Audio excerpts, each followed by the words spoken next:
Richard writes in, how do we get rid of fret buzz?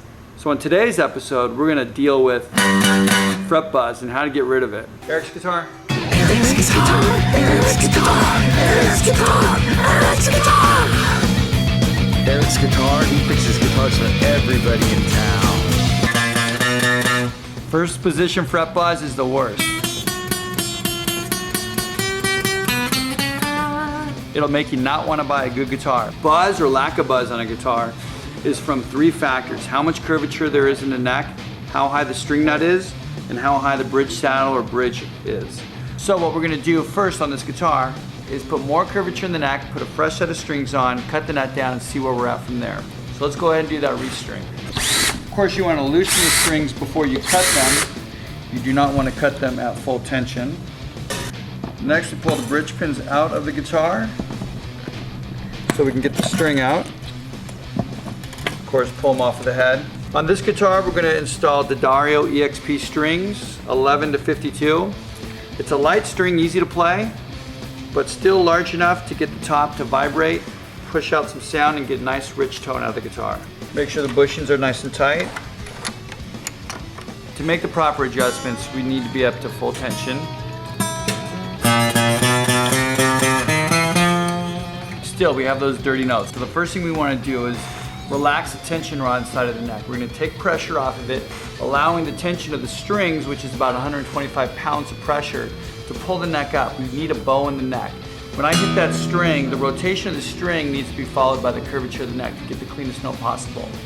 Our truss rod nut on this guitar is inside of the guitar. Some guitars are adjustable at the headstock, but on this guitar, the nut is right here.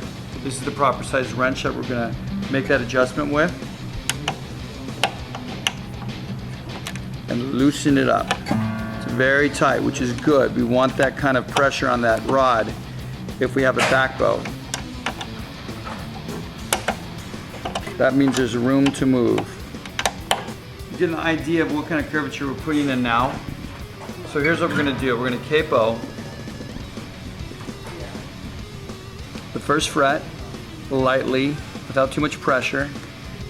And what I want to see is a gap between the string and the fret of about 11/1000 of an inch. So I'm going to fret at the 15th fret and check it at the 7th. So we're holding the string down on the first fret and the 15th fret, and we're going to check the gap at the 7th. We're going to check both sides.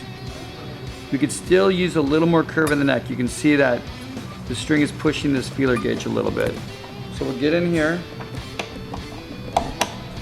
and go just a little bit looser. That looks good. So let's play it again. And we'll see how much cleaner the guitar is. Usually when you have a back bow, most of your buzz is in the first position, first 4 frets. Big difference. But we're not done yet. Let's measure the height of the nut, and we're going to do this by taking the feeler gauge. That's 21/1000 of an inch. Eric's guitar, and we're going to measure the gap between the string and the first fret. As I push through, everything so far is a little bit high. It's not that far off, so we're okay. But we are going to cut that down to be exactly 21/1000 of an inch. Each one of these is gauged for the thickness of the string that we are cutting down. The first string is an 11, so I'm going to want to use 12/1000 of an inch. We're going to pull the string aside, cut it down slightly. Again, the nut height was very close. We're not that far off. This is also good because if the string is burred into the nut, we're going to open the slots up and allow the string to pass through freely.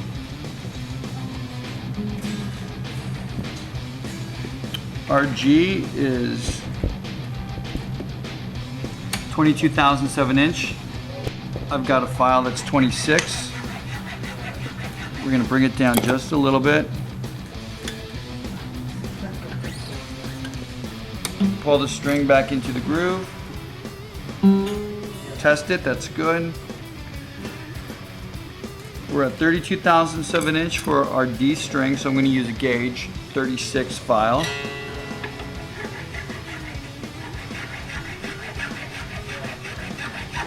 Take a little material out, put it back in, check it. I'd like to go a little bit further. That looks good. We're at 42 thousandths. As we get closer to the nut, the string is harder to move. It's harder to manipulate. So we're gonna detune the guitar a little bit. And lastly, we got a 52 on the bottom. We're gonna take a file that's 50 thousandths of an inch wide, but we're gonna rock it just a little bit to compensate for the extra 2 thousandths of an inch. Great, that looks good. Now let's see how high the string is off of the 15th fret, and we'll make that adjustment from the bridge saddle. Right now we're at about 5/64 of an inch. I would not suggest any lower than this. If you want to bring it up a little bit for a cleaner note, we can do that. We have a pickup sandwiched between the bridge and the saddle. So if we're going to bring this up, what I'm going to do is pull the saddle out of the guitar. We're going to glue a small veneer of maple to the bottom of the saddle, reshape the saddle, and reseat it. At that time, we'll deburr the top of the saddle. The string, it's harder than the saddle, so we'll put slight notches in the top of the saddle. So we'll go ahead and sand those out in the process of shimming it, reset it, and everything should be good. Here's a nice little trick. Go ahead and capo the first fret again before you take the strings off the guitar. That way they won't fly off of the head and get all tangled up. Remove the saddle. The pickup is now exposed. That's what this is here. So we need to keep a nice uniform flat surface on the bottom of the saddle, but we also need to get more height out of the saddle. So I'm going to go ahead and glue a piece of maple to the bottom of it. We'll cut it down, get it reseated, and we'll be good. We're going to bead a glue down the side of it. It's a very thin glue. It'll penetrate all the way through to the other side. Take a shot of accelerator, get that glue to dry quickly. Obviously that's too big, it's not going to fit. We're going to cut it down.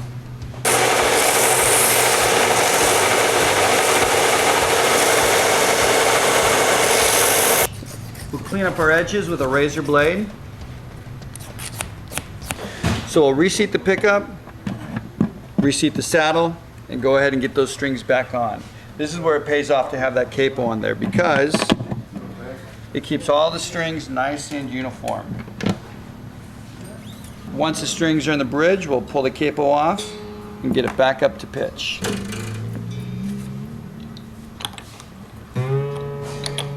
Let's take a measurement of that action again. Off of the 15th fret, we'll see a gap of about 3/32 of an inch on the bass side, and on the treble side, we're just under 3/32.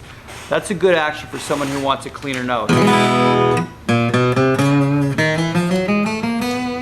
Very clean note, very different from when we first started working on the guitar. And that's how we do it.